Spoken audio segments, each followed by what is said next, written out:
we're going to study about judgment without mercy.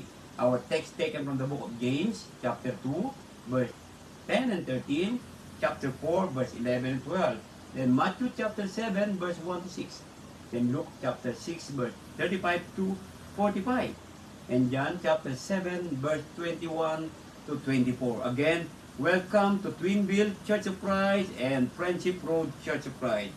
So, join with me again on our study. So, tayo pong lahat ay maganda na po. Tuwing pong pangunang panalangin, habang ako po ay di nagsishare din po. Ayan. Okay, so ito po, sinishare ko rin po sa group po ng Churches of Christ, Metro Manila, in Twinville and Friendship Road. Ayan. So, ito po, samahan niyo po ako. So, huwag po kayong aalis dyan. Tayo po mananalangin. So, join with me in prayer, brothers and sisters. Let us pray. Almighty God in heaven, Lord, again, we are so grateful and thankful for our life. Salamat po sa buhay na ginawad mo sa amin ngayong araw na ito. At sa mga darating pang araw, patuloy namin dinadalangin na kami po ay maging malinis, mapatawad sa aming mga pagkukulang, nagawang pagkakasala, pagkakamali sa iyong harapan. Tunay, Ama, ang pag-ibig mo po ay dakila, pamamagitan ng aming Panginoong Yesus. Panginoong Yesus, salamat po sa pagligtas mo sa amin, pagpapatawad sa aming mga nagawang kasalanan. Banal na Espiritu, salamat po at dalangin namin sa iyo na kami po ay gabayan, pag-aaral ng iyong mga salita sa gabing ito. Muli, Ama, sa iyo po namin lahat, ipinagkakalob ang lahat sa buhay namin. Patuloy mo kaming biyayaan, patuloy mo kaming Panginoon kalugdan, at patuloy mo kaming bigyan ng karunungan na nagmumula sa iyo lamang. Salamat po ng marami, Ama. Ikaw, ang aming pinupuri at ang iyong anak at aming Panginoong Hesus. Sa kanyang pangalan, ito po ang dalangin namin at pasasalamat. Amen. Okay, magandang gabi po muli sa inyong mga kapatid. At tayo pong lahat ay manda na po sa ating pong pag-aaral sa gabing ito po. Ayun. The judgment without mercy. Ano po bang ibig sabihin nito? Ang paghusga na walang awa. Pag-aralan po natin ito mga kapatid. Okay? Katulad po ng katanungan, tama bang manghusga? Meron ding tanong na, paano ba manghusga? So, ang tao basically, madaling manghusga. Tao, madalas tumingin sa panglabas na anyo. Siguro po, minsan kasi bumabagsak tayo sa paghuhusga kagad natin. Kung ano yung mga narinig natin kagad, wala pang kabasihan, naghuhusga na rin kagad tayo. So, yan po. Tama po bang manghusga? Ayan. At paano po bang manghusga? May tama po bang panghusga? Pag-aaralan po natin ngayong gabi. So, stay with me. Join with us again. So, invite your friends and relatives while we are studying this lesson po sa gabing ito. Yan po. Gisingin na po ninyo yung mga kapatid natin natutulog. At tayo po yung magsisimula. Again mo, maraming salamat po. Nandito po, no? Ayan. No, nandito na po si Aurora. Kasama na natin. Kasama natin si Romel, si Mami Rose. No po, kasama natin sila. Si Marieta, Sister Marieta, kasama na natin. Sister Tessa Castro, and Sister Gigi Carendasyon, kasama na natin. Ayan. So, mag-invite pa po tayo, no, mga kapatid natin. No po, ini-invite po natin silang lahat. Mga kapatid na sa Twinville, at saka sa Friendship Road, at sa ibang dako, mga kapatid natin sa Caloocan, iba't iba pa. Ayan po, sa pagkakaisa natin, tayo po ay mag-aaral sa gabing ito ng judgment without mercy. Basahin po natin ang banal na kasulatan sa James chapter 2. Verse 10 to 13, sa wikang English po, nandito po, nasulat sa New King James Version. For whoever shall keep the whole law, and yet stumble in one point, he is guilty of all. So yung verse 10, mabigat na po talaga, no po? Pansinin niyo po. See? Sabi, for he who said, do not commit adultery, also said, do not murder. Now, if you do not commit adultery, but you do murder, you have become a transgressor of the law. So speak and so do as those who will be judged by the law of liberty. Pansinin niyo po binanggit, who will be judged by the law of liberty. For judgment is without mercy to the one who has shown no mercy. Mercy triumphs over judgment. Ano po ba binanggit sa wikang Tagalog? Basahin po natin sa wikang Tagalog, mas maganda po siguro. Okay? Punta po tayo sa Santiago, chapter 2. Ayan. Santiago, chapter 2 po, verse 10 hanggang 13. Sa Tagalog po ko babasahin naman. Para po tayo po nakakaunawa mabuti. Sapagkat ang sino mang gumaganap ng buong kautusan at gayon may natitisod sa isa ay nagiging makasalanan sa lahat. Diba? Tulad sinabi ito, guilty of all. Sapagkat ang nagsabi, huwag kang mangalunya, ay nagsabi naman, huwag kang pumatay. Ngayon, kung ikaw ay hindi nangangalunya, ngunit pumapatay ka, ay nagiging suwail ka sa kautusan. Gayon ang inyong salitain at gayon ang inyong gawin. Nagaya ng mga taong huhukuman pamamagitan ng kautusan ng kalayaan. So law of liberty, kautusan ng kalayaan. Sapagkat ang paghuhukom ay walang awa. Mantin niyo din ang binanggit dito, judgment is without mercy. Sabi niya doon, sa hindi nagpakita ng awa. Yan. Hindi nagpakita ng awa. Kaya pala sabi ng Panginoon maging maawain tayo. Ayan. Ang awa ay lumuluwala ilaban sa paghuhukom. Yan. Tinatawag mercy triumphs over judgment. So napakahalaga pala ng mercy. Yan. No? In James chapter 4, verse 11 to 12 naman po. Sa wikang English, nasa screen natin. Ano po? Sa wikang Tagalog ko bababasahin habang nasa inyo po. James chapter 4, verse 11 up to 12. Yan. Chapter 4, verse 11. Huwag kayong magsasalita ng laban sa isa't isa. Oh, may sinabi dito. Yan. Sa mga kapatid. Ang nagsasalita laban sa kapatid o humahatol sa kanyang kapatid ay nagsasalita laban sa kautusan. At umahatol sa kautusan. Datapat kung ikaw ay umahatol sa kautusan, hindi ka na tagatupad ng kautusan, kundi hukom. Yan, kung ikaw daw, magiging hukom ka na. Isa ang tagapagbigay ng kautusan at hukom. Isa lang, sabi niya doon, di ba? There is one lawgiver, no? There is one judge na tinatawag. Sa mga tuwid bagay, ang makapagligtas at mga pagwawasak, datapat. Sino ka na? Umahatol sa iyong kapwa. Sabi niya gano'n, who are you to judge another? Ganda ng question, ano po? Who am I to judge other people? Ayan. So, Matthew chapter 7, verse 1 to 6. Parang mabasa po natin lahat muna. Tingnan natin kung anong pong ibig sabihin ng judgment o pag-uusga. Judge not, sabi ng Panginoong Yesus, no? No? That you be not judged. Huwag kang umanghusga upang hindi ka husgahan. Ito, marami nung sinasabi natin dati, no? Karamihan, mga Kristiyano, mga tao, huwag kang manghusga. Pero, bakit tayo nanguhusga? Ayan, tingnan niyo po. See, ito kuminsan, para bang wala ka pang alam eh. Sabi ko, wala na. Pero patuloy pa din ang mga bibig ng tao na panghusga. For with what judgment you judge, sabi doon, you will be judged. Kung paano mo hinusga, huhusgahan ka rin. And with the measure you use, ayan, it will be measured back to you. Okay, sa mga nagre-request po, nababasahin natin sa wikang Tagalog. Okay, tamaan niyo po ako. Sa mga nagre-request po dyan, sa wikang Tagalog, verse 1, verse 3 na tayo. At bakit mo tinitingnan yung verse 3 po? Ayun. Yan. At bakit mo tinitingnan ang puwing na nasa mata ng inyong kapatid? Ngunit hindi mo pinapansin ang tahilan na nasa iyong sariling mata. Ayan. So, ito po. Alam na lahat ito eh. Lalo mga kapatid na Kristiyano eh. Pero, bakit patuloy ginagawa? Ano? Nakakatungkot na po, di ba? Kaya nga sabi ko nga, samantalahin natin ang pagmamatiis ng Diyos habang tayo po ay may buhay pa. See? Huwag natin gawin itong mga ito. Mamaya, pag-aralan natin buti. Or how can you say to your brother, sabi niya doon, paano sasabihin mo sa iyong kapatid, pabayaan mong alisin ko ang puwing sa mata mo, at narito ang tahilan sa iyong sariling mata. Magaling ka mang puna, pero ayaw mong pupunahin, ikaw pala meron doon. Ayun. See? Ikaw ang nagpapaimbabaw, alisin mo. Yan, mapag-imbabaw, mapag-mataas. Alisin mo muna ang tahilan sa iyong sariling mata, at kung magkagayoy, makikita mong malinaw ang pag-alis mo ng puwing sa mata ng iyong kapatid. Ayan. Huwag ninyong ibigay sa mga aso ang anumang banal. Yan, may binanggit siyang aso. Sabi doon, na niihagis man ang inyong mga perla sa harap ng mga baboy. Baka yurakan ng kanilang mga paa at mga balik at kayo'y lapain. Ayun. Ganda nung sinasabi doon. Okay. Luke chapter 6 naman, verse 35 to 45. Medyo mahaba po yan. Ang utos dito magmahal. Ganun niyo po. Ito po yung utos dito Pansinin niyo po mabuti, yung verse 35. Sabi niyo doon, love your enemy. Sabi niya, do good and lend, sabi doon, hoping for nothing in return. Sabi doon, see? And your reward will be great. And you will be sons of the Most High. Ang ganda ng sinabi, you will be sons of the Most High. For He is kind to the unthankful and evil. Ang bait pa rin doon ng Panginoon, no?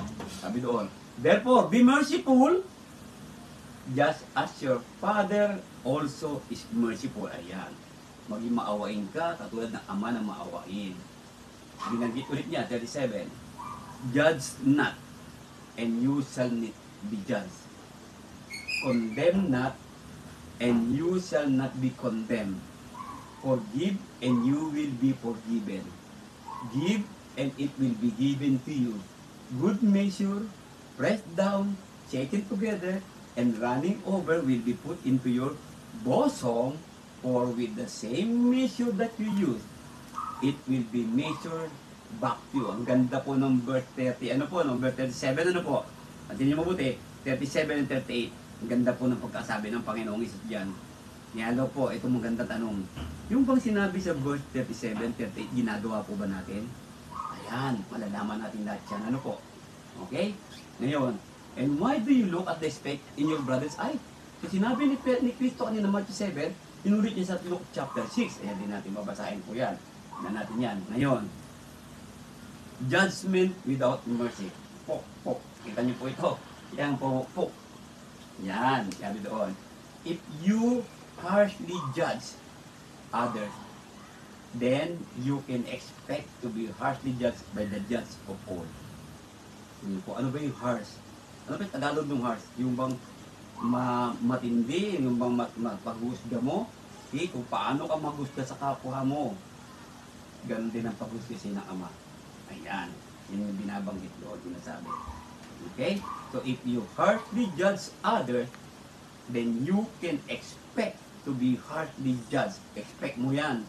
Yan malinaw sinasabi. No? Ayon yan sa isang author na si Hare, dun sa may page 77 na kanyang libro. No, ito naman po, sa page 76. Critical. Yan. Hypocritical. Disease of the soul that constantly finds fault. Critical yung mga sobrang mga kritiko. Sobrang, sabi niya, hypocritics na yan. No? Sakit daw po yan. Dumi yan sa kaluluwa na patuloy na naghahanap ng mali sa ibang tao. Yan. No? With what others say and do. Yun.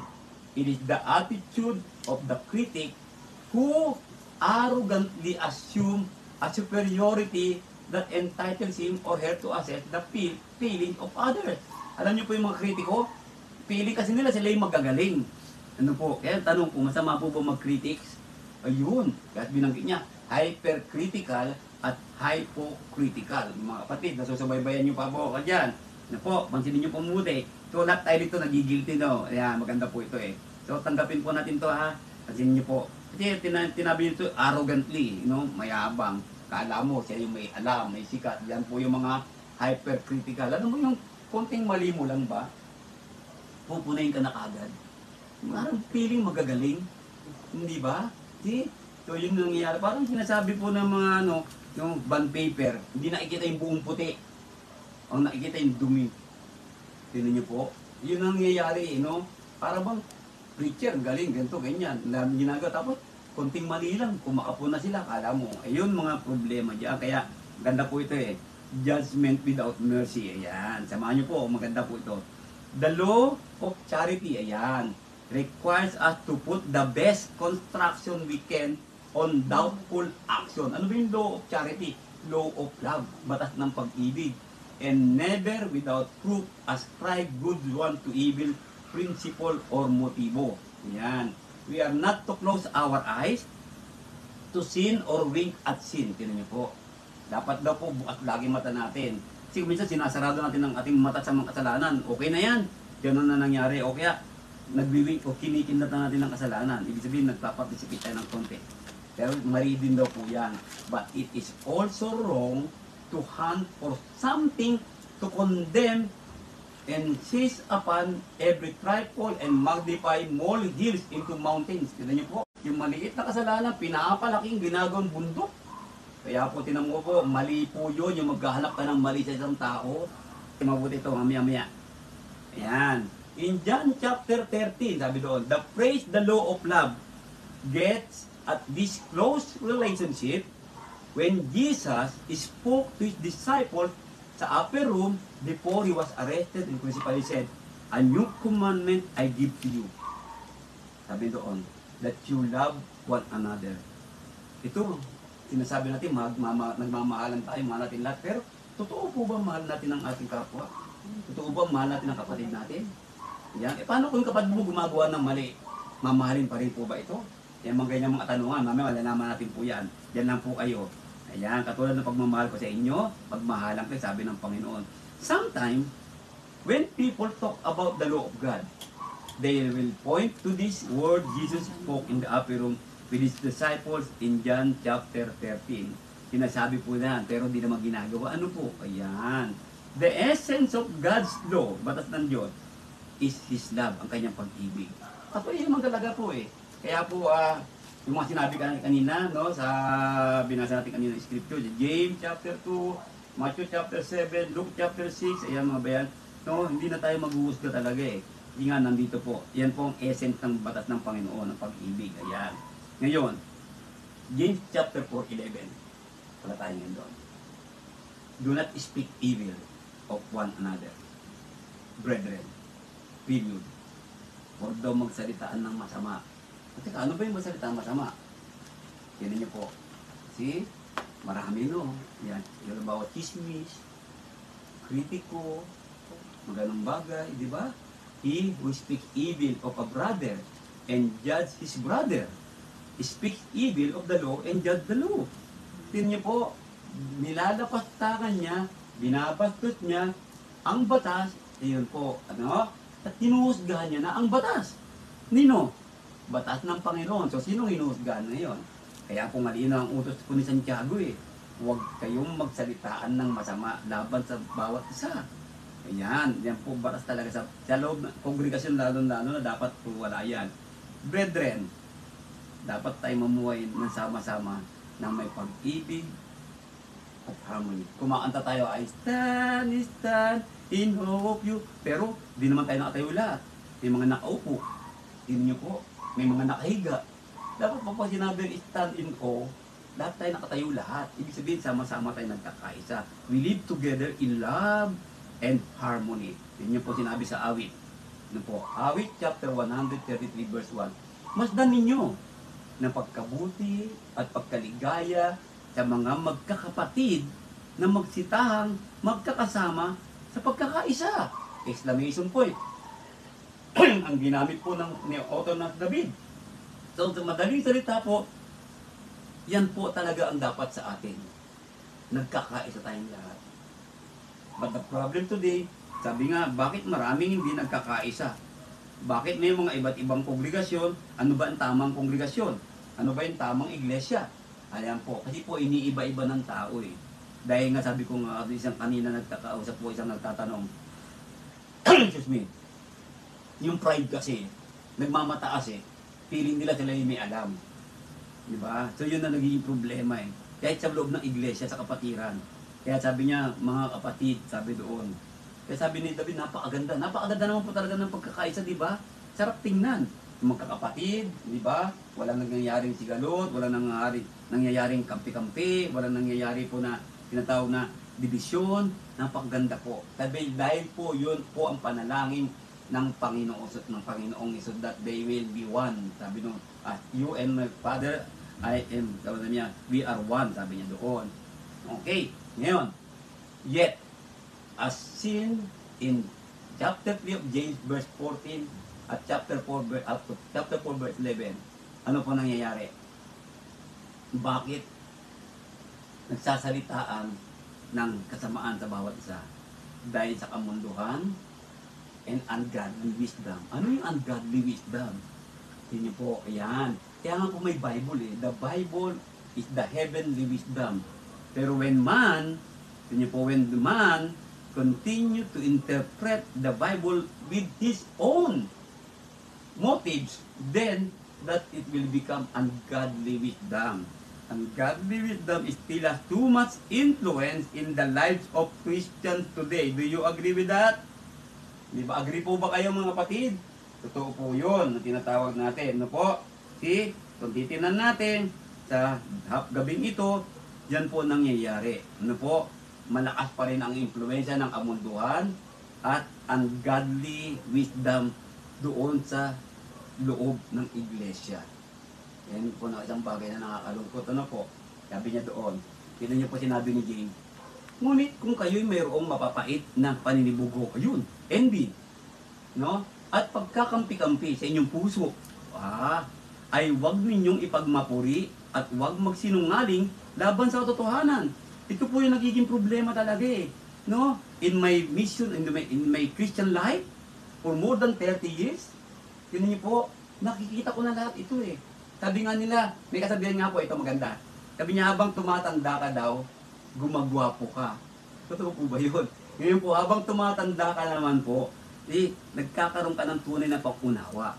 Kung hinayaan mo ang iyong sarili mo na maunawaan talaga ang katotohanan. Yun po yun. Tama po, di ba? Pansin niyo mabuti. Huwag ninyong ipagmapuri at huwag magsinungaling laban sa katotohanan. Ganda po ito ha. Huwag magsinungaling laban, kanino? Kanino? Laban sa katotohanan. Eh, sino ba katotohanan? Who is the truth? Sabi ni Cristo, I am the way, the truth. Ayan. Hindi ito ang karunungang bumababa mula sa itaas, kundi ang nauukol sa lupa, sa laman, sa dyablo. So, tingnan niyo po ito. Ang karunungan na may kamunduhan, no, nagmamapuri, nagsisinungaling sa katotohanan, ay karunungan ng dyablo yan. Tandaan niyo po. Di ba? Hindi naman po wawasakin ng dyablo hindi naman po gusto ng dyablo ng mga ng mga tao, kundi ang ginagawa po niya, nagtatalaga siya ng isang tao na sisirain ng iglesia. Kaya po mag-ingat po tayo, huwag tayong magpapagamit dyan. Ano po? Sapagkat kung saan mayroong, pati niyo po, paninibugho at pagkakampi-kampi, ay doon mayroong kaguluhan at lahat ng gawang masama. Tama po, di ba? Pansinin niyo po, mabuti sabi ni Santiago, ha?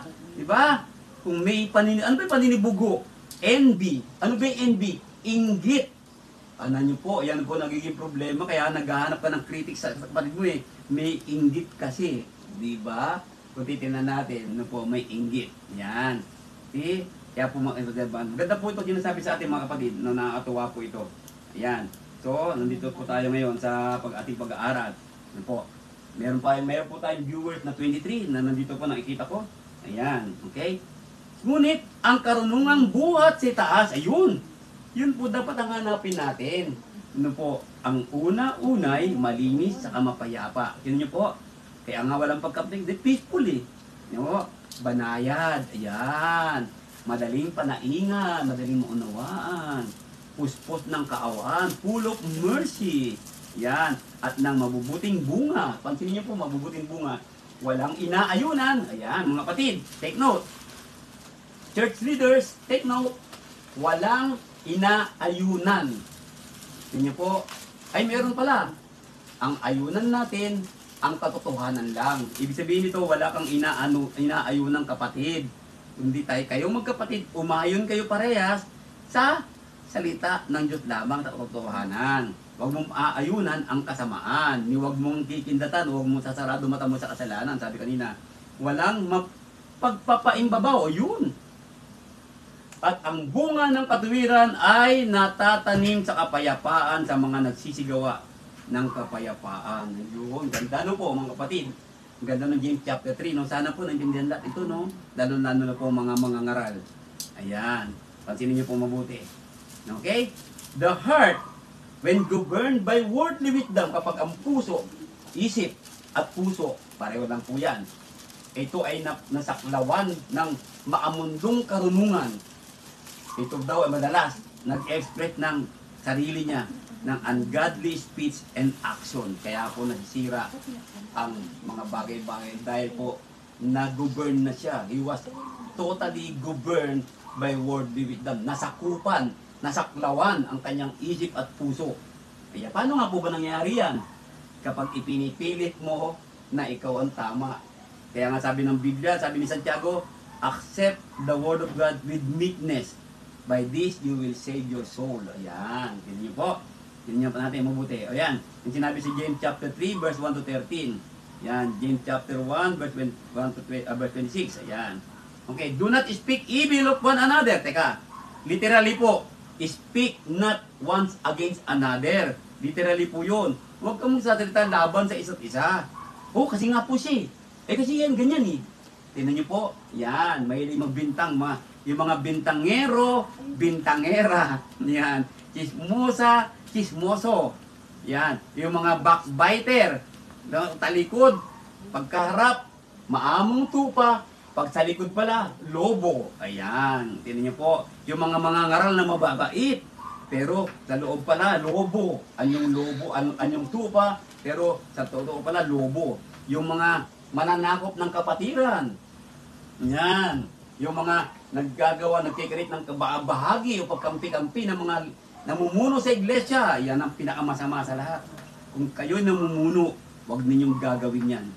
At kung ikaw ay namumuno, huwag ka nang kakampi sa taong gumagawa ng mali. Yun, at least, yung gumawa ng mali, sabihan mo, turuan mo. Rebuke him in a nice way. Baka mawin mo pa siya. Kung ayaw niyang magbago, then huwag kang aayon. But you cannot judge him. Pero, teka, pwede mo mag-judge siya. Mamaya malalaman natin yan. Kung pwede natin siyang musgahan. Ayan. Maraming paraan kung paano tayo magsalita ng kasamaan laban sa iba. O yan, marami to. Dami, hindi lang ito ha. Ganyan mo. Pagmumura o pang-aalipusta. Ano ba yung pagmumura? Yan, pagsalita ng masama. Yun. Masama. Saka pang-aalipusta yung pang binababa mo yung kapwa-tao mo. Palagyan natin, sabihin natin na lang hindi na patumaas yan, hinihila mo pang pababa. No? Ayan, maling accusation o akusasyon. Maling akusasyon, wala pang katotohanan, inaakusahan na. Maliban sana, kung totoo nang ginawa niya, nakita mo, yung pwede nang akusahan siya. Yan.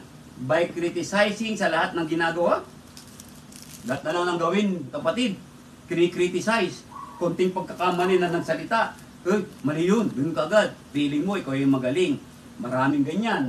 Ano po, lalo-lalo pagdating ng mga grupo ng mga nangangaral, nagsama-sama yan. Ano po, feeling nila, kanya-kanya silang pagalingan. Hindi dapat gano'n ang mga magkapwa leaders. Kapwa leaders po, ito lang ang magaling. Ang magaling lang ang Panginoong Yesus. Lahat tayo nag-aaral. Dapat tayo nagpapakumbabaan. Hindi yung nagmamataasan tayo. Yan nyo po, kung minsan natin, na-obserbahan ko, nakasama ako sa mga ganyang picture po, may nagtatalo-talo pa eh. Ano po? Bakit magtatalo-talo? Tingnan nyo po, merong ganito, sasabihin ganyan, ganito. Eh, paano yung mga nakakinig na hindi Kristiyano? Din-stumble na. Tingnan nyo po, so yung mga ganong bagay. Yung mga nakakalimutan po yan. Alam po yan eh, alam naman natin yan eh. Pero yan po ay nakakalimutan. Totoo po yun, di ba? By exaggerating ng kanilang mga kamalian. Nagkamali yung kapatid. Huwag mo nang exaggerate. Huwag mo nang ipalakihin pa. Yung maliit na ganunal na kasalanan, ginagawa mong gabundok ang kasalanan. Huwag nang ganoon. Lahat tayo nagkakamali. Nagkamali si kapatid eh. Di ba? So, try to win him. Pero kung try to win her, if he or she does not want to repent, then wala tayong magagawa as long as we do our part. But pray for him or her, baka siya magbago. Ayun po yun. But, huwag nating aayunan, inuulit ko. Nagkamali, magbago yung ayunan yun. Porkit siya po ay ka-close mo, close mong kapatid, ka-close mong kaibigan, lagi mo kasama mong lumaki sa iglesia, kayo ang nagpalago na iglesia, dalawa, pero nagkamali eh. At ayaw magbago. Bakit mo aayunan? Hindi ba? Ang linaw-linaw na sinasabi kanina. Ayan. Dapat pinapalakas natin ang bawat isa, hindi binabagsak o sinisiraan. Hebrews chapter 10 verse 24, di ba? Di ba? Sabi doon, kayo magpalakasan, di ba? Sabi niyo po, tapos verse 25 binanggit doon, di ba? Wag mong pagwalang bahala ang pagtitipon. Kaya napakahalaga po noon eh, ang sinasabi. So hindi lang po yan. Marami pong paraan kung paano tayo magsalita ng kasamaan laban sa iba eh. Di po, na-experience na po ba ninyo yan, kapatid? Di ba? Ang inyo pong lingkod, na-experience ko na po yan. Yan mga ganyan. Lahat po yan, ginawa sa akin yan. Pero, hindi sa akin ginawa. Sabi ko, kay God ginawa yon, sa Panginoon Diyos yun. Bakit po? Naniniwala po kung anong ginawa mo sa kapwa mo, siyang ginawa mo sa Panginoon. Do you agree with me? Ayan po, nasa Bible po yan mga kapatid. Ayan. Okay. Ito, hindi naman pala pinagbabawal ang lahat ng uri ng paghusga. Iyon. So, ibig sabihin, pwede mong husga. Ano pa? Paano nangyari? Ito, wise discrimination is essential. Kailangan daw po ito. No? Kailangan mo marunong ka mag-discriminate kung ano yung tama at mali. Not by appearance, but righteousness. Sa tuwid. Yung tama po. Ayan, maganda sinasabi na po. No? Do not judge the book by its cover. Ang sabi sa John 7:24, huwag kayong magsihatol ayon sa anyo. Pero may kaduktong, kundi magsihatol kayo ng matuwid na paghatol. Ayan, sabi ng Panginoong Hesus. So, pwedeng humatol. Hindi niya pinagbabawal lahat. Pero, humatol kayo ng matuwid. Teka, paano ba humatol ng matuwid, kapatid? Ayan, ganda tanong yan. Ano po?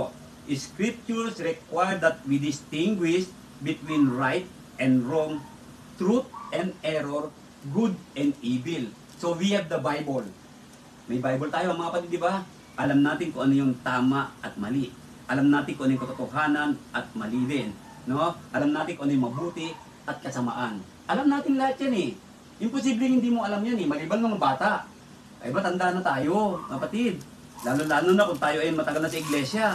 Tama po ba? Di ba? Alam na natin yan eh. No po, kaya sinasabi ng Panginoon, utos niya, huwag kayong maghatol. Pero maghatol kayo ng matuwid. Iyan. Sa paghatol, paano gagawin po ito? Halimbawa po, isang kapatid, nasumpungan natin gumagawa ng kasalanan. Iyan. Kausapin muna siya.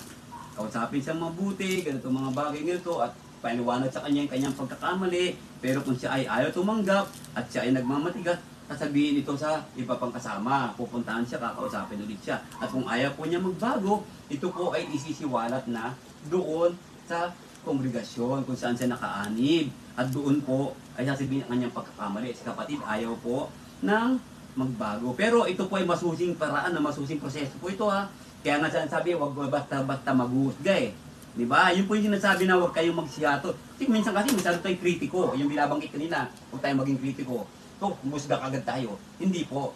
Ito, mas mabuti pa nga, usapin mo sila maayos. Yan lang po, minsan kung sino po, ito po maganda. Di ba? Kung sino pa po yung nagkasala, siya pa yung matapang. Totoo po ba yan, di ba? Ayun po nangyayari. Siya pa yung gumagawa ng mga kamali, ng mga pagkampi-kampi. Kung sino pa yung nagkakasala. Ayan. Okay? So, the spiritual test all things. Ayan. Titestingin mo din lahat ng spiritual.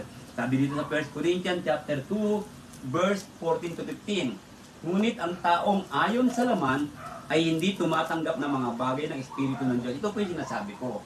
Kapag siya po ay nakalaman pa rin ang kanyang pamumuhay, hindi niya tatanggapin talaga ang bagay ng Espiritu kahit ano pa pong paliwanag natin. See? Yan niyo po. Kaya mga kapatid, magpakumbaba tayo lagi, ano po, kung tayo na nare-review, nagkakamalit, tanggapin po natin.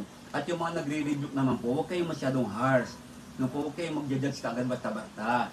No po, sabi, sapagkat ang mga ito ay kamangmangan sa Kanya. Tinan mo, sabi niya, kamangmangan sa Panginoon to at hindi niya nauunawa. Sapagkat ang mga yaon ay sinisiyasat ayon sa Espiritu. We need to search according to the truth of the Spirit. Ayan. Ngunit ang sa Espiritu ay nagsisiyasat. The Spirit searches all things. Diba? At siya ay hindi sinisiyasat ng sino man. Kaya po alam ng Espiritu. Nasisiyasat tayong lahat eh. In the Word of God is the one to search our life. Sabi nga ni David, search me and try me. And how are we going to search ourselves and try ourselves? Through the Word of God. May Bible na po mga kapatid. May Biblia na po na dapat natin maunawaan at malaman natin. Kasalanan at makasalanan sa loob ng iglesia, dapat daw po ito ay nakikilala, ina-identify. Ito po nagiging problema kasi, ano po, kuminsan kasi sinasarado, pinipikit natin ang mata natin sa kamalian. Kuminsan, wini-wink na lang natin. Binanggit kanina, di ba? I-close your eye and wink at it, di ba? Ginagawa natin. So, dapat po sa loob ng kongregasyon, hindi po yan. Lalo-lalo na po ang mga mangaral. At kung ikaw naman mangaral ang nasiyasat, ano po, dapat tanggapin mo rin yan. Babaguhin mo ang buhay mo. Sabi niya dito, 1 Corinthians chapter 5 verse 12. Ano sinabi po? Okay? Sapagkat ano sa akin ang umatol na nasa labas? Nasa labas po ng kongregasyon na hindi baga kayo nagsisihatol sa nasa loob? Tingnan niyo po. Di ba? So, sabi doon ko dito ninyo, naghahatol lang tayo eh. Ano po nang binabanggit. Pero dapat po i-identify natin yung mali, kasalanan. Sapagkat po ang isang maliit na libadura, ito ay magpapaalsa. Ang isang bulok na kamatis, mahawa ang buong tiklit na kamatis. Tama po. Kaya po, we must identify the sin and the sinners. Not to throw, hindi para itapon ng sinner, hindi para po disfellowship kagad, kundi ito. Kasi ang meaning po ng disfellowship, mga kapatid, ito po, marami nagkakamali eh. Ang meaning ng disfellowship is to win back the brother na nagkasala. Yun po ang meaning ng disfellowship. Ano po? Ibig sabihin disfellowship, kausapin siya ng mabuti, kung ano magbago, so hayaan natin siyang lumayo. At lalayo tayo sa kanya.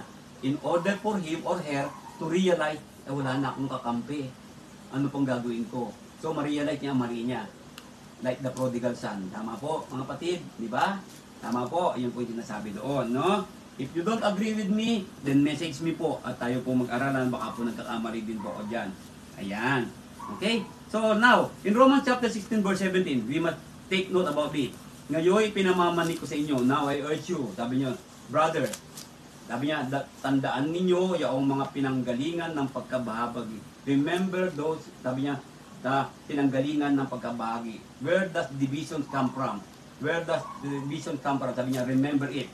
At ng mga katitisuran laban sa mga aral na inyong napag-aralan. Tingnan po, against the Word of God, against the knowledge that you have learned from the Word of God. Tingnan po, yung sinasabi ni Pablo sa Roma ito eh.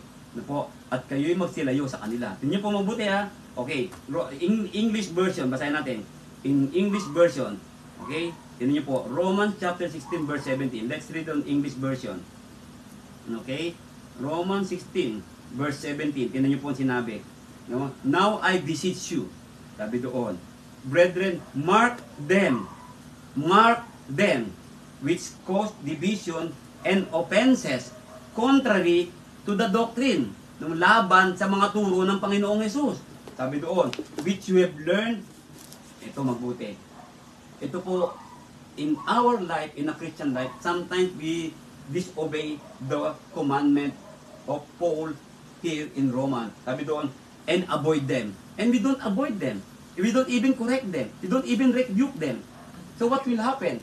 So, the division is getting bigger and bigger and bigger until it becomes cancer and incurable. Kaya po, di ba? We must love one another. As I have loved you, sabi ni Kristo, do not judge one another. No? Nang ayon sa mga batas ng Panginoon, diba? But we can judge righteously, sabi naman kanina. So, kung titingnan natin, no, na binabanggit doon. Okay? So, test the teaching of men. This is very essential on discriminating what is wrong and what is right. What is good and what is evil. Ayan. Test the teaching of men. I-test mo yung mga tinuturo. Different. 1 John chapter 4 verse 1 in NIV, New International Version. Different. Do not believe every spirit. Ayan. So, tinan niyo po, diba? So, kanino sinasabi ito? Sa mga lahat po. Sama tayo dito ha. But test the spirit to see whether they are from God. How are we going that the spirit are from God? Tinan niyo po, paano niyo malalaman? How are we going that the spirit, the teaching of our brother, or sa mga dito, is from God? Tinan niyo po, or from worldly wisdom. Or from earthly wisdom, how are we going to distinguish it? Ayan, paano natin malalaman po yan, mga kapatid? Ayan. Unang-una po, by testing the Spirit, we will know his or her fruits. The fruit of the Holy Spirit, unang-una. Diba? Long suffering. Number 1, love.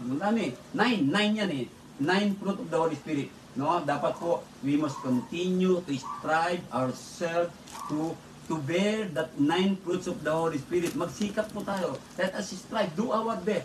Pray to the Lord that God will guide us, that God will give us more wisdom from Him. And accept the wisdom of God, not the worldly wisdom. Na po, yan tatanggapin natin. Because many false prophets have gone out into the world. Now, do we have a false prophet in the congregation, in the church? That is a good question. Ano po? See?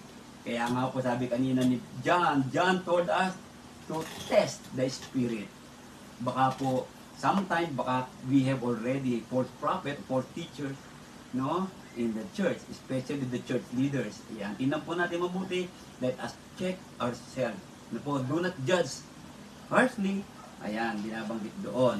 Okay, tingnan nyo po mabuti ito.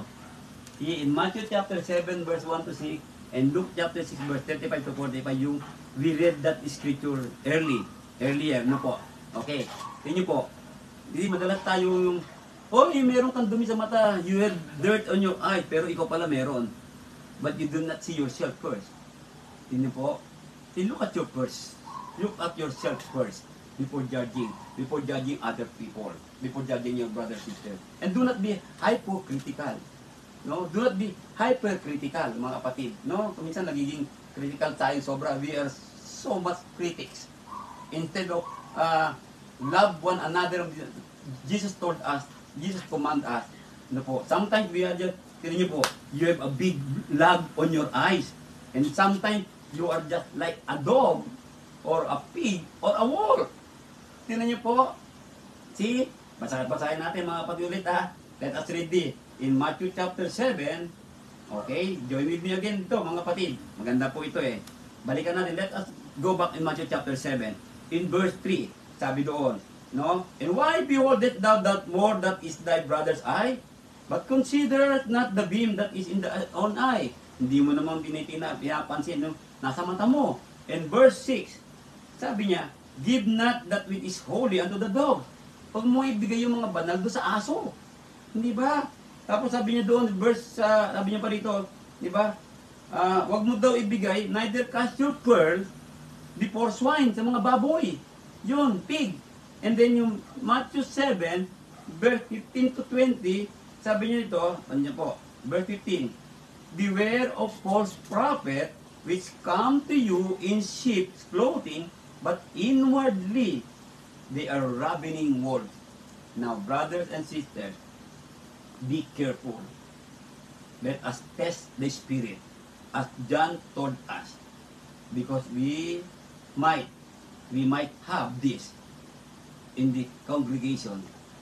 That's why everyone must be united with humility, with love, and respecting and obeying the truth.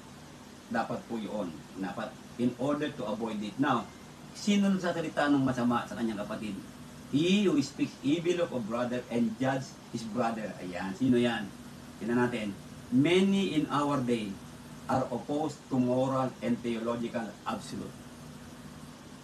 Marami po ino-oppose nila po ang tamang mga pag-uugali ng being Kristiyano at yung mga katuruan ng theological na mga katotohanan sa Biblia. Ino-oppose na po eh. Many are opposing this. Yun po. And how are we going to oppose it? How are we opposing the truth? If the Word of God told us something to obey, and then we did not obey, we are opposing at it. Ino-oppose na po natin yun. Tingnan niyo po. See?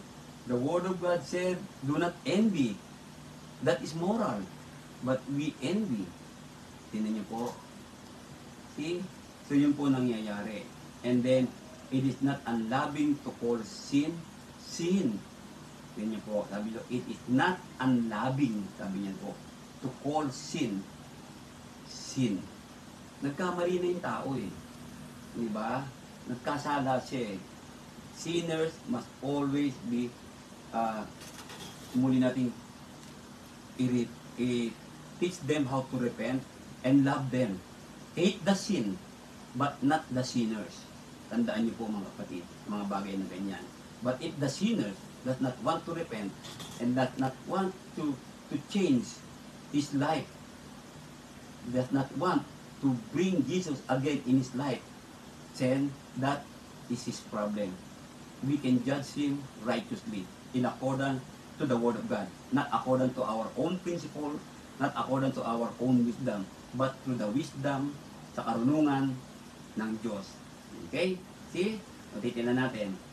It is unloving not to call sin, sabi mo doon, Yung binanggit natin. See?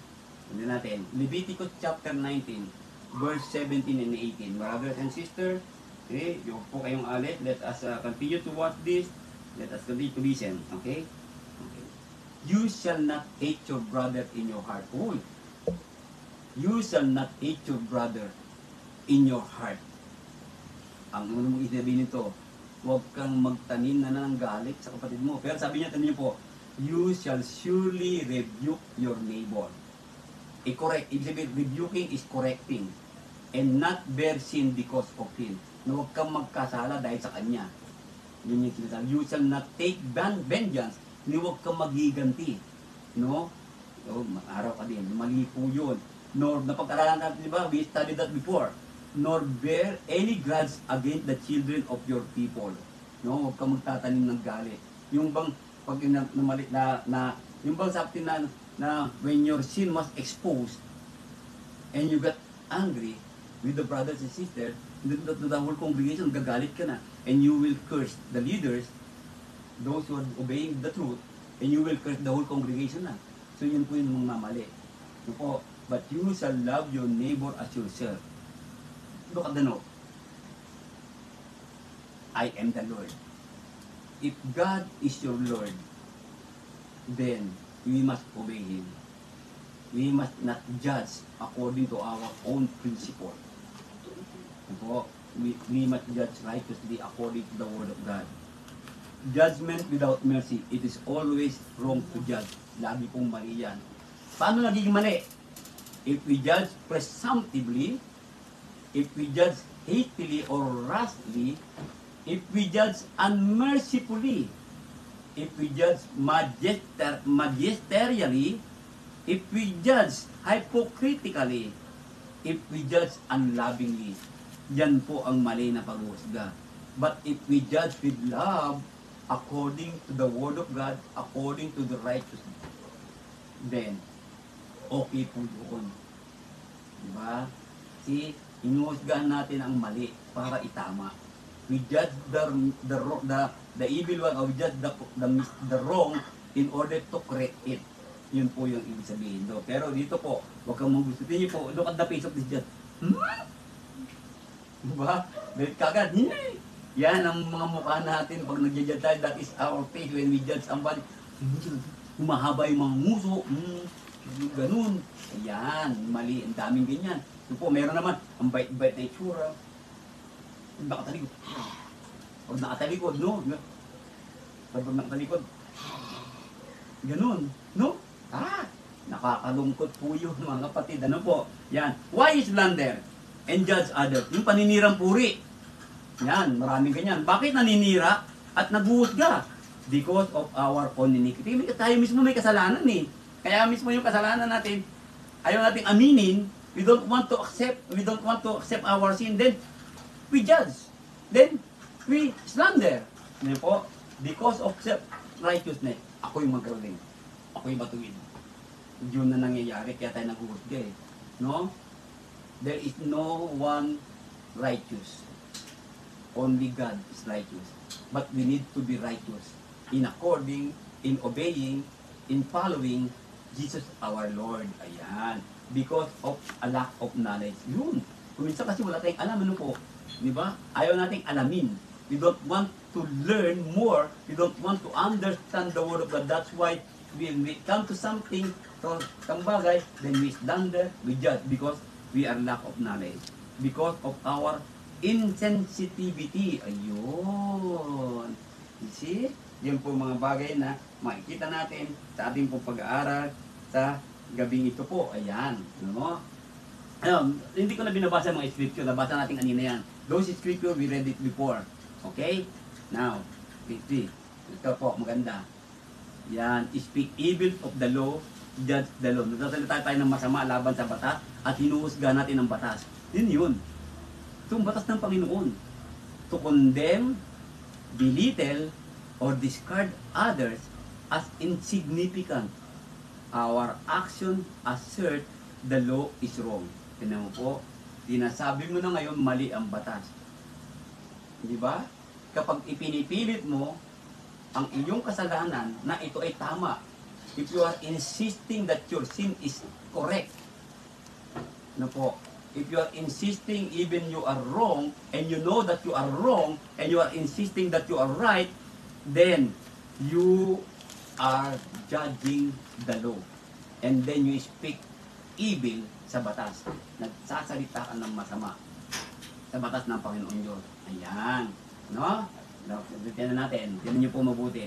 Such is a violation of the law of love. Ano mo po? You violate the law of love. Ano ba yung law of love? Diba?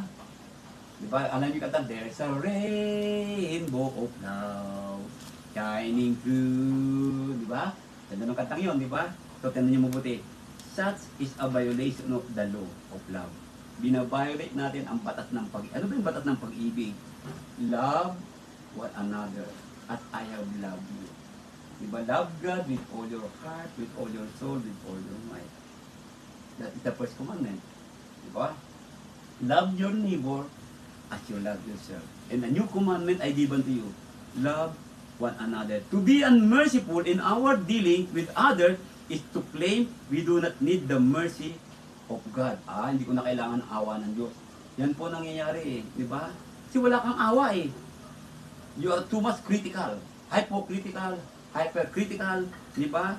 Harshly judging other people, then you are becoming unmerciful, di ba? And if you become unmerciful, you claim you do not need the mercy of God. At kapag patuloy mong ginagawa, if you continue to doing that, then sorry to say, the mercy of God will not fall in you. Hindi babagsak sa iyo ang awa ng Panginoong Diyos. Ayan, malapit na tayo. Ang ganda po. Then, sumagot si Jesus, ang Pangulo ay pakinggan mo. O Israel, ang Panginoon nating Diyos. Ang Panginoon ay iisa at iibigin mo ang Panginoon mong Diyos ng buong puso, full heart, all your soul, buong pag-iisip, all your mind, at ng buong lakas, all your strength. Ang pangalawa at ito, love your neighbor, gaya ng pag-ibig mo sa iyo, walang ibang utos, may higit sa mga ito. There are no greater law than this. This is the greatest commandment of God na binigay sa atin. That is the law of God. And that is the wisdom from above. Yan po, ma-observe natin. Sana po naintindihan natin lahat, no? Sana naunawaan natin lahat to para po maganda. Who are you to judge another? No? Sino ba? Tayo para umusga. Sino nga ba tayo? Parang ang gagaling natin, ano po? As if we know everything. Hindi po, do not judge the appearance. It is not our place to be judged and jury or any human being. Ayun. Wala tayong karapatang humusga ng sino mang tao. Hindi po. See? Ang pwede lang natin musgahan nga kanina, binabanggit kanina, yung mga mali. We can judge the wrong. Those continue to wrong the law of God or the law of Christ. We can judge them. But any human being, we cannot judge it. Ano po? Ano? Romans 14:4. Sino kang humahatol sa alila ng iba? Sa kanyang sariling Panginoon ay natatayo siya o nabubuhay. Oo, patatayuin siya. Sapagkat makapangyarihan ng Panginoon na siya'y maitayo. Tinan po. Kahit nagkasala, the greatest sinners of all, God loves him or her. God loves him to repent. God loves him to stand up again. Gusto ng Panginoon siya itumayo. Yan ang gusto ng Panginoon sa mga nagkakasala. Kaya if you are a sinner right now and not yet been baptized, the Lord loves you. He loves you so much. He wants you to stand up and repent. He wants you to obey Him. Ano po? Siya lamang po. Ano po? Yan po sinasabi doon. At tayo naman po nagkamali na tayo, we are baptized already and we committed a sin. We know what is sin and we know what is wrong. Let us continue to stand up on the truth. Ano po? Diba? So let us stand on the promises of God. Yun po yung binabanggit ko. Okay? Now, how much more when our condemnatory actions are unjust? Stemming from pride and ungodly attitudes? Question yan. Ganda. Matthew chapter 7 verse 5. Hypocrite! first, remove the plank, and kanina natin, from your eye, and then you will see clearly to remove the speck from your brother's eye. Ayan. Yan yun po. First, obey the word of the Lord. Live it according in your life. Put it in your heart, in your mind, the word of God. Then you can judge. No, pwede mo sasabihin na, mali yan kapatid. That is wrong kapatid. You need to correct it. With a nice, sabi nyo, in a nice way. Sabi nga ni Paul told us, rebuke in a nice way. Yan ang sinasabi doon. Okay? Ano sinabi doon? We must engage in honest and serious introspection. Dapat tapat tayo. We must be honest at seryoso. Ayan. Sabi niya, siyasatin ninyo ang inyong sarili. Search yourself. Sabi niya, kung kayo na nga sa pananampalataya. Tingnan mo muna. If you are in faith. Then, subukin ninyo ang inyong sarili. Test yourself. Try yourself. Hindi ba ninyo nalalaman sa ganyang inyong sarili na si Yesu Cristo ay nasa inyo? But you know that Jesus Christ is in you? Di ba? So maliban na nga kung kayo itinakwil na. Ibig sabihin na maliban na lang kayo itinakwil na kung kayo ay patuloy na nagkakamali, nagkakasala, itinakwil ka na. Yan yun ang sinasabi. Okay? So if you have any question on 2 Corinthians chapter 13 verse 5, just message me so that I can explain more. Okay? Yan. Tignan natin.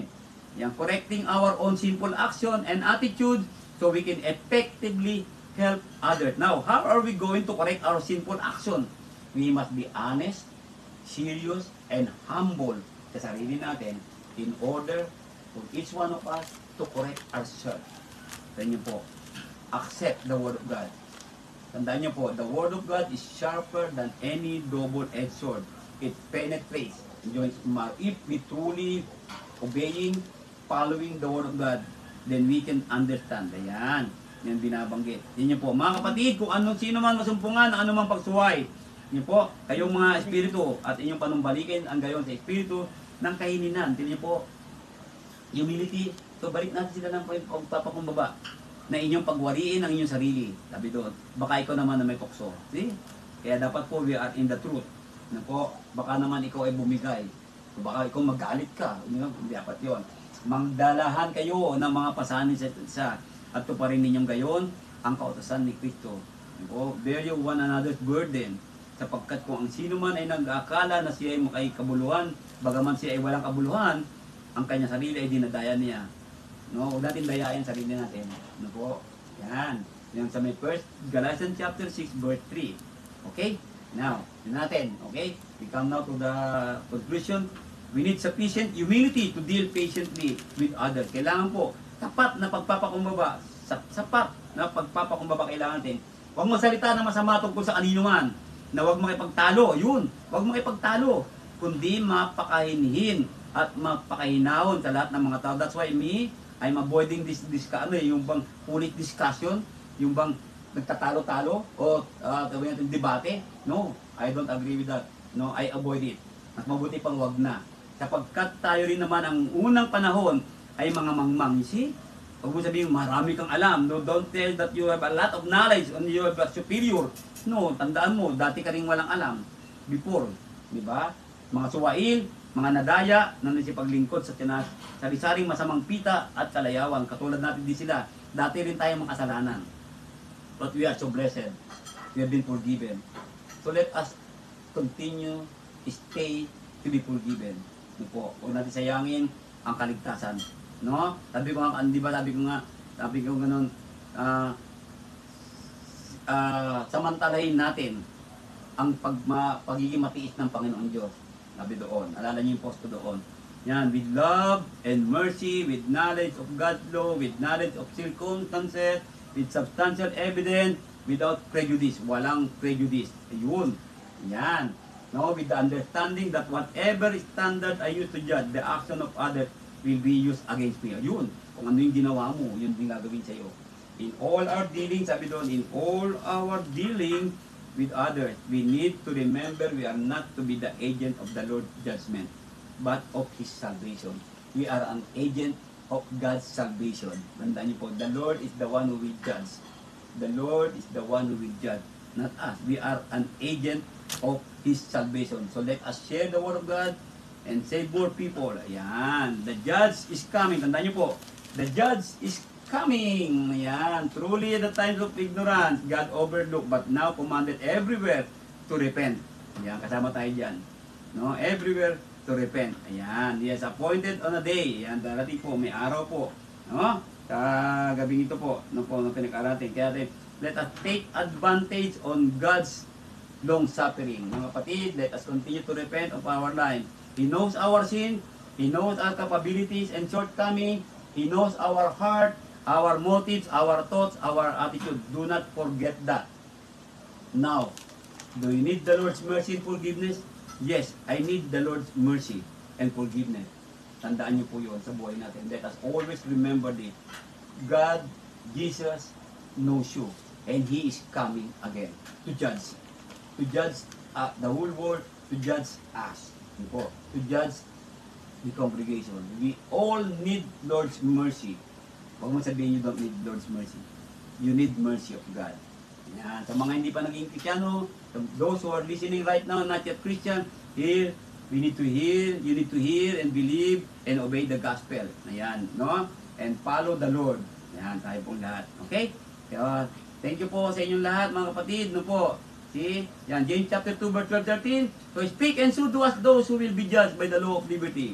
For judgment is without mercy to the one. No? Ang paghusga ay walang awa. Sa kanino? To whom? To the one who has shown no mercy. If you don't have, if you're not showing mercy to other people, then the judgment of God to you without mercy din po yan. Ayan. Okay? So, thank you so much sa gabing ito, mga kapatid, for watching on us on our live stream Bible study. Ayan. Thank you so much for all of you for continued listening. So do not forget that on Sunday, we will continue to have a live stream on Sunday worship at 8:30 a.m. at Twinville Church of Christ. And then 10 a.m. at Friendship Rose Church of Christ. And then in the afternoon, 1:30, we still have worship service at Twinville Church of Christ. Ano po? Okay, judgment without mercy. Ayan. Ano po mga kapatid? Napakaganda po. Do you understand? Do you have more question about lesson natin sa gabing ito? Ayan. Napakaganda po. Ano po? Ayan. So marami po dito. Hindi ko nabasa yung mga comment eh. Ano po? Ayan. But before that, before we come to reading of the comment, let us join with me in prayer. Let us all pray. Let us